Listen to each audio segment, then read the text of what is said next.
ఇక తిరుపతి తొక్కిసలాట ఘటనలో డిప్యూటీ సీఎం పవన్ కళ్యాణ్ ఉద్దేశించి మాజీ మంత్రి రోజా మరోమారు విమర్శలు గుప్పించారు. అటు సమాజం మెప్పు కోసం పవన్ తన తప్పును అంగీకరించి ఇటు చంద్రబాబుకు ఇష్టమైన అధికారులపై చర్యలు కోరకుండా తన రాజకీయ ప్రయోజనాలను కాపాడుకున్నారని ఆరోపించారు. సీఎం డిప్యూటీ సీఎం వేర్వేరుగా పరామర్శకు వచ్చారంటేనే వారి వ్యూహం ఏమిటో అర్థమవుతుందని ట్విట్టర్ వేదికగా విమర్శించారు.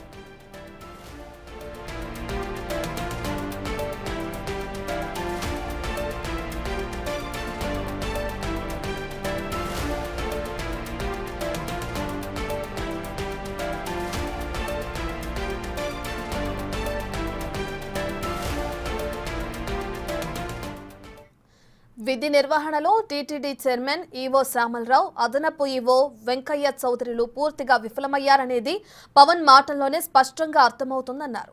ఘటనపై ప్రజల్లో ఆగ్రహం రావడంతో సమాజం మెప్పు కోసం పవన్ తన తప్పును అంగీకరించారని మండిపడ్డారు.